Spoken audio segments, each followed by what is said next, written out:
Well, happy Memorial Day to you. And if you're in America, you know what that is. If you're not, you might not. I was having to explain what Memorial Day was to a friend of mine in England yesterday. And but if you are from America, happy Memorial Day.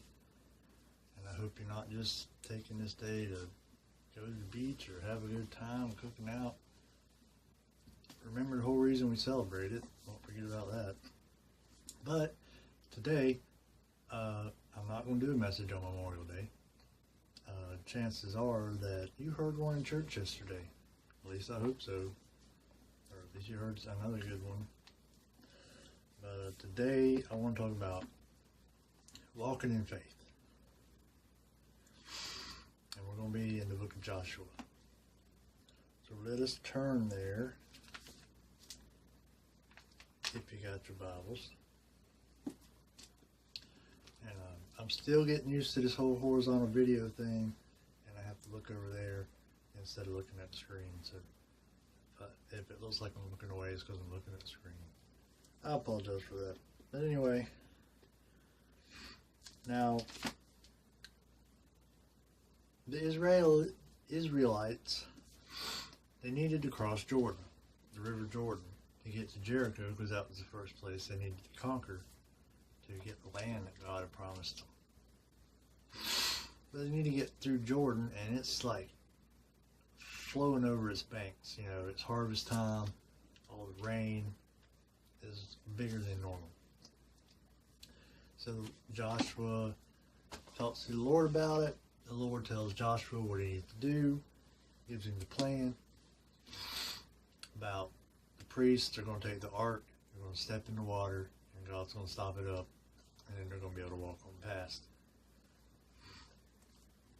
And we're going to start reading in 13. Excuse me. And it shall come to pass,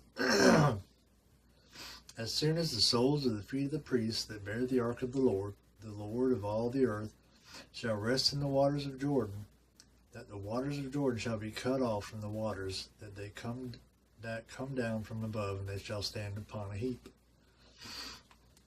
And it came to pass, when the people were moved from their tents to pass over Jordan, and the priests bearing the ark of the covenant before the Lord, and as they that bear the ark were come unto Jordan, and the feet of the priests that bear the ark were dipped in the brim of the water, for Jordan overfloweth all his banks all the time of harvest, that the waters which came down from above stood and rose up upon a heap very far from the city Adam, that is beside Zaratan.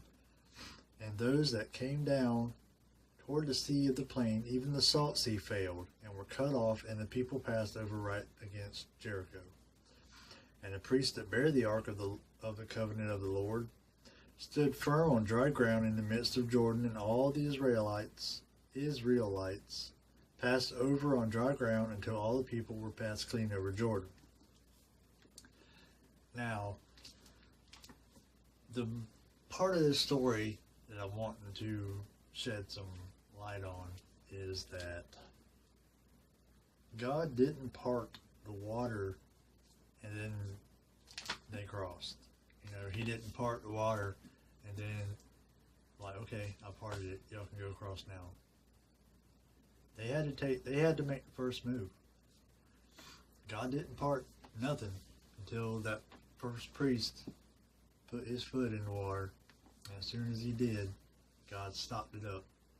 And not even the Jordan, but every other little tributary that ran into it stopped it up too. So that they were able to walk across on dry ground. Side note, you ever notice when God parts water, they always walk across on dry ground? Like when he parted the Red Sea, and this where he's parting Jordan, and there's two other examples later on. But isn't that, I mean, am I the only one that finds that to be awesome? That not only does God care enough about you to part the water so you can walk across it, he made the ground dry so you won't have to get your feet dirty or muddy. But just remember, they had a big job to do. They had to take Jordan. We can't get there, God.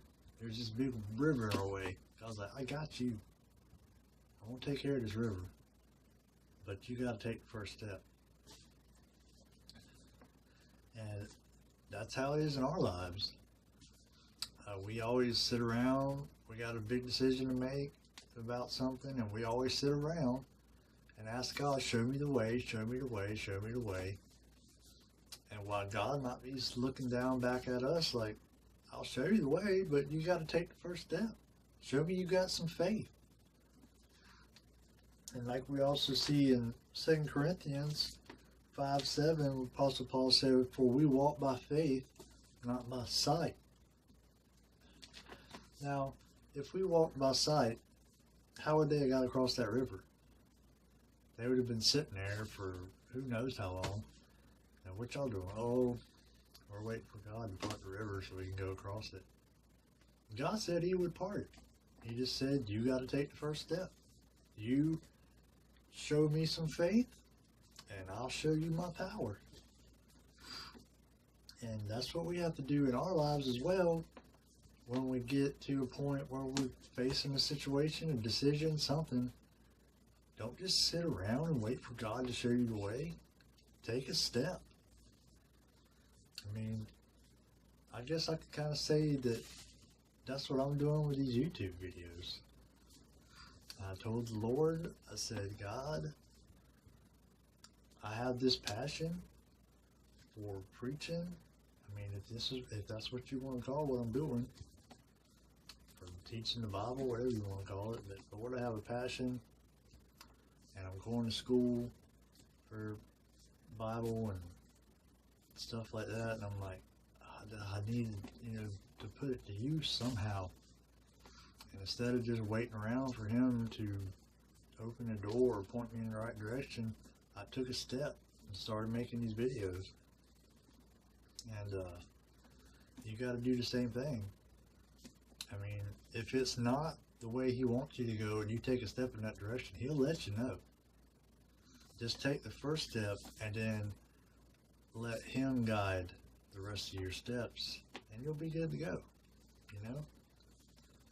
But you got to have that faith, not sight. You got to have faith to step into the water and get your foot wet and be like, this doesn't make sense to me, but I'm going to step in the water because God said if I did, he would part it for me. So to take the first step. Step out there and let God show you the rest of the way. Thanks for watching my video today. And I apologize if it looks weird for me when I'm looking, because I just started the horizontal video thing. So I'm used to looking at the screen. But now I have to look at the other side of the camera because that's where the lens is. And I'm trying to get used to it. But if you like my video, there's a button down there for you to subscribe to it or give it a thumbs up. I guess you can leave a comment too. I'm trying to get better at this, and I hope I manage to do that for both of us, because I enjoy making these and I want people to enjoy watching them. I hope I can help you somehow with this book. And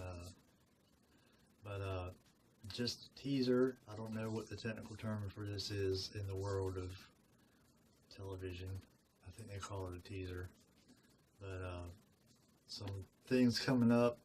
Father's Day is coming up in 2 weeks, 3 weeks, 3 weeks. Father's Day is coming up. So I'll have a Father's Day message.